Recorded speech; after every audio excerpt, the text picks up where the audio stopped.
चलिए, तो अपन बात करेंगे दूसरा एप्लीकेशन है, सुनना ध्यान से, काफी इंपॉर्टेंट है। दूसरा है variation of g with height. Height के साथ क्या वेरिएशन है इसका, सुनना ध्यान से। तो सीन ऐसा है कि ये रहा हमारा अर्थ, ठीक है ना, ये रहा सेंटर, ये रहा उसका क्या चीज, रेडियस। ऑब्जेक्ट अर्थ के सरफेस से मान ले h डिस्टेंस पर है, कहां पर है, h डिस्टेंस पे, कहां से, अर्थ के, h equals to distance of object, कोई भी ऑब्जेक्ट का डिस्टेंस कहां से, from surface of earth, earth का सरफेस से, ठीक है। तो ये पूरा दूरी कितना हो जाएगा, स्मॉल r बराबर r प्लस h, नहीं समझ में आगे, चलो बढ़ता है, सुनना ध्यान से।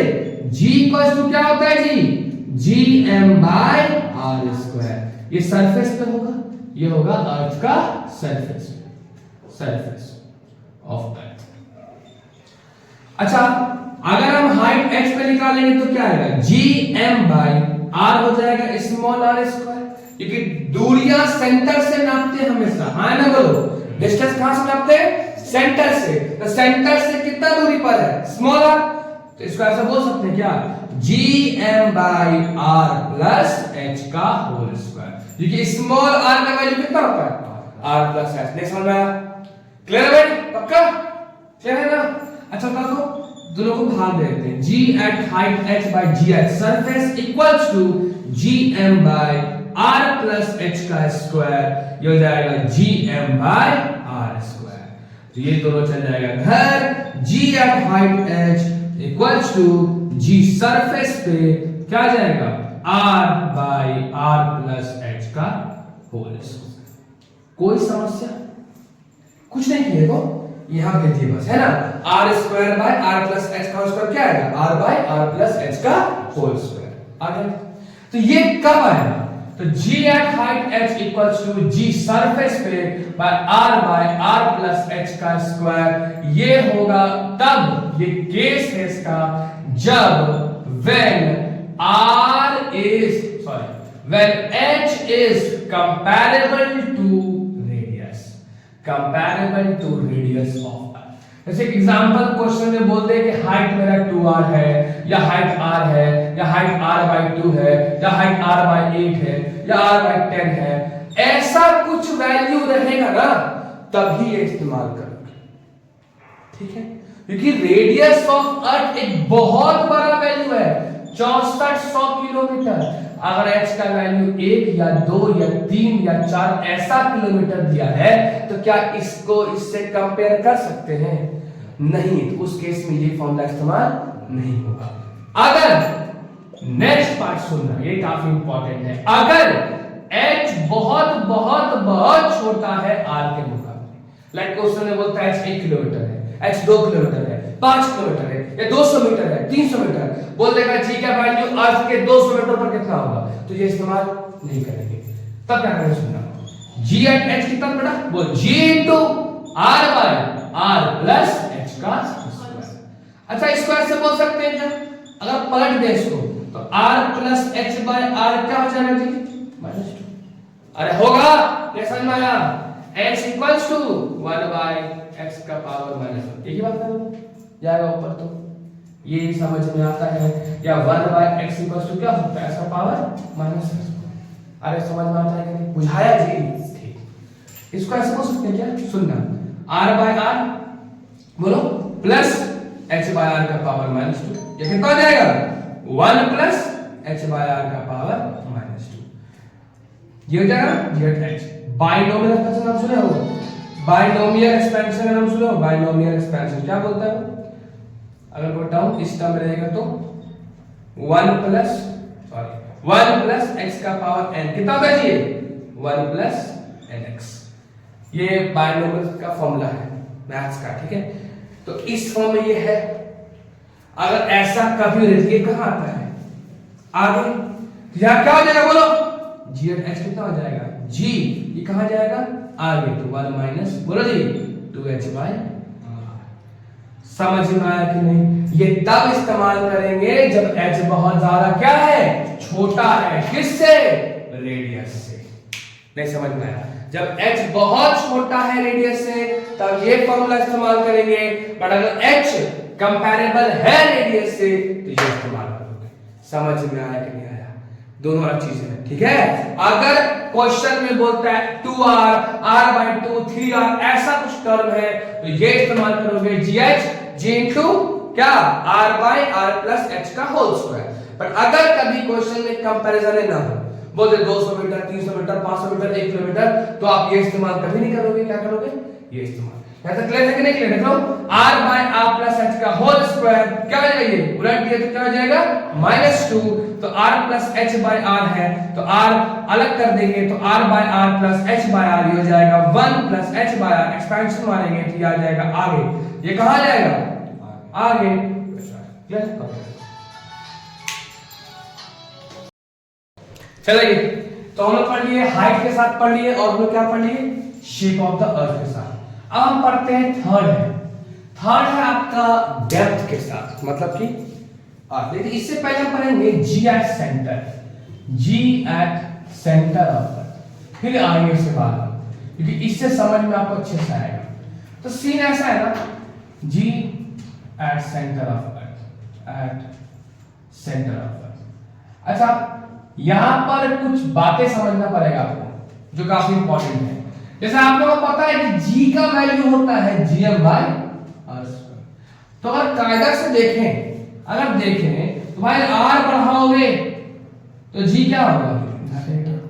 तो इसके हिसाब से सेंटर पर, इसके हिसाब से सेंटर पर तो रेडियस क्या होता है?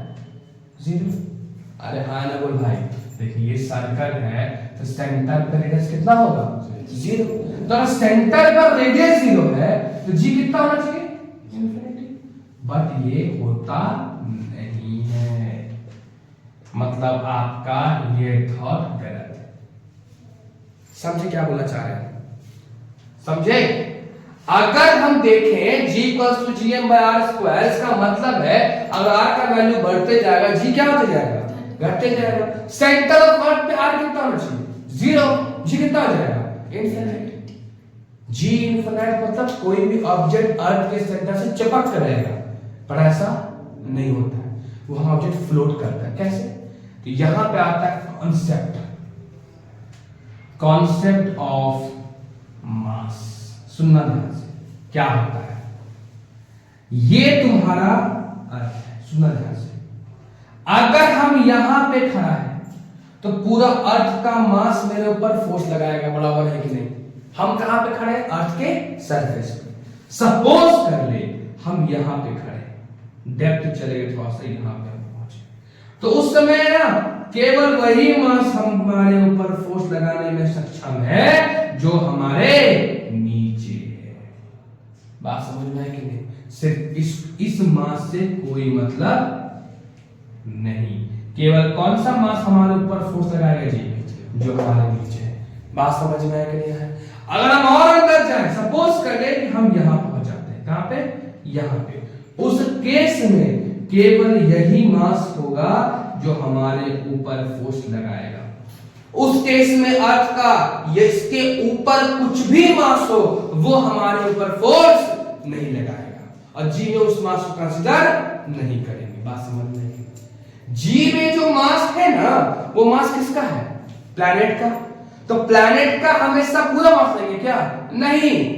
अगर आप प्लैनेट के अंदर जाएंगे तो जिस पल पे हम जहां भी मौजूद रहेंगे, जैसे ए पॉइंट पे था तो पूरा अर्थ का मास इसके ऊपर फोर्स लगाया, बी पॉइंट पे गया तो जो उसके नीचे था केवल वो पॉइंट मास लगाया, सी पे भी गए तो सेम चीज, जहां पर हम खड़ा है उसके नीचे जो मास है केवल वही फोर्स लगाएगा। बात समझ में आई? जब तुम सेंटर पे पहुंच जाओगे, सेंटर पे पहुंच जाओगे तो क्या कोई भी ऑब्जेक्ट तुम्हारे नीचे है? तुम कहां पर हो? एकदम सेंटर पे। तो यहां पे 0 मास किसका बेटा? अर्थ का। 0 mass of earth is applying force या applying gravitational force on us. नहीं समझ में आया? हम फिर से सुनो क्या बोला चाह रहे हैं। मान ले कि तुम अर्थ में, जब तुम अर्थ के सरफेस पे खड़ा है हम लोग, तो जब हम सरफेस के ऊपर खड़ा है तो अर्थ का पूरा मास लग रहा है हमारे ऊपर, हाँ ना। जब हम कुछ डेप्थ में गए, जितना डेप्थ में घुस गए, वहां से जो नीचे का एरिया होगा केवल वो आपके ऊपर फोर्स लगाएगा। बात समझ में आया कि नहीं? ऊपर नहीं और अंदर जाए, जैसे जैसे तुम्हारा डेप्थ इंक्रीज करते चला जाएगा, अर्थ का वो मास, सुंदर ढंग से, अर्थ का वो मास जो ग्रेविटेशनल फोर्स लगा रहा है वो क्या होगा, वो डिक्रीज होता चला जाएगा। नहीं समझ में आया? और आया समझ में कि नहीं जी? आया? तो सेंटर पे जब हम पहुंचेंगे, जब हम सेंटर पर होंगे, तो अर्थ सेंटर पर होंगे, तो क्या अर्थ का कोई मास हमारे ऊपर फोर्स लगाएगा? नहीं। तो अर्थ का कोई भी मास हमारे ऊपर फोर्स नहीं लगाएगा। बात समझ में आया कि नहीं? तो जब हम सेंटर पे पहुंच जाएंगे तो जी का वैल्यू क्या होगा, gm/r² बाय मास ही क्या होगा इसका 0। सो जी सेंटर पे कितना होता है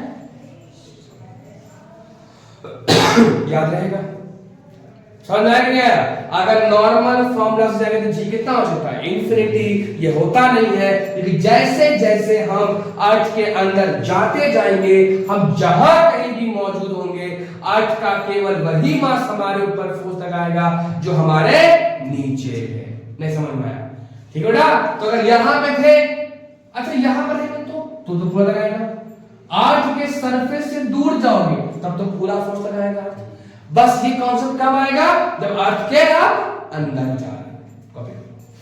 समझाया कुछ? चलो ध्यान दो। चौथा है variation of g with depth. Variation of g with depth.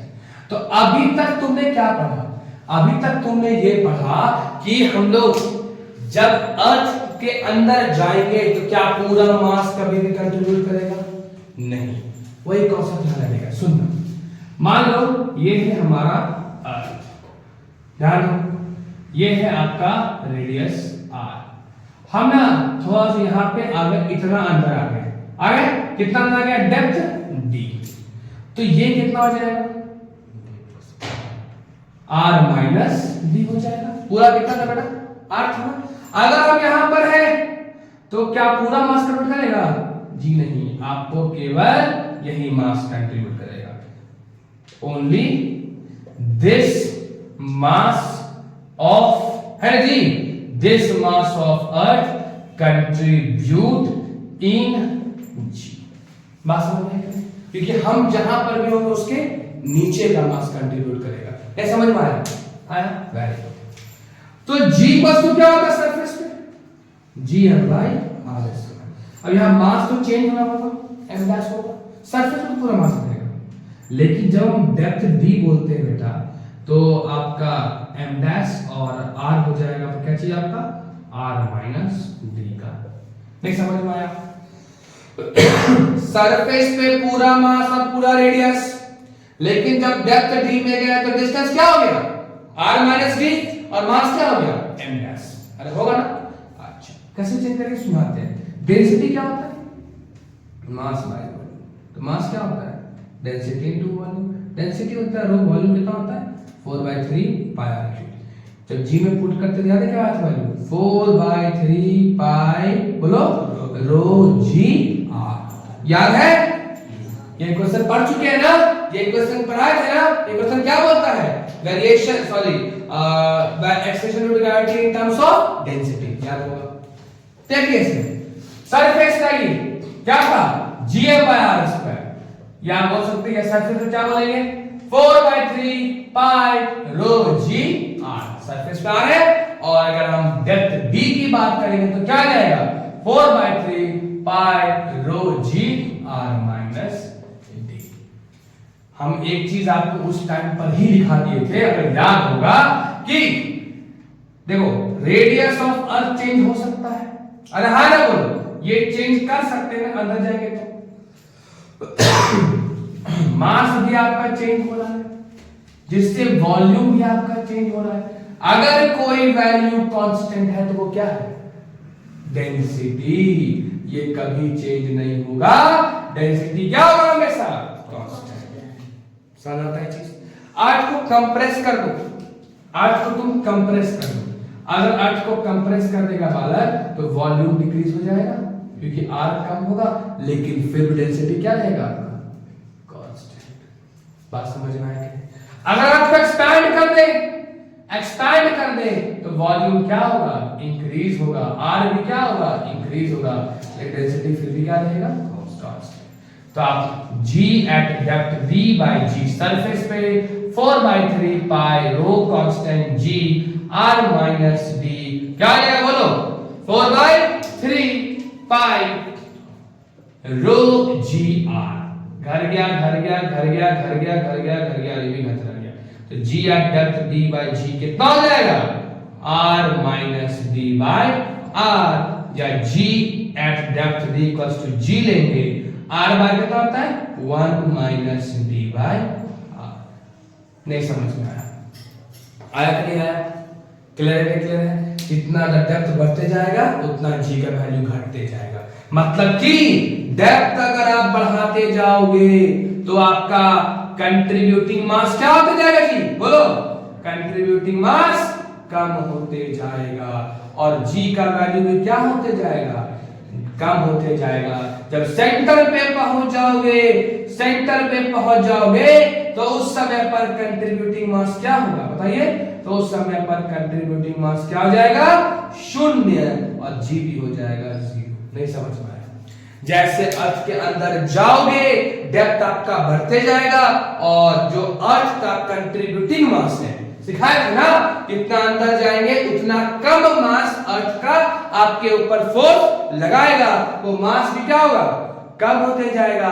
तो सेंटर पे पहुंच जाओगे तो मास क्या हो जाएगा? 0, जी भी क्या हो जाएगा? नहीं समझ में आया कुछ भी? क्लियर है? क्या है उसको?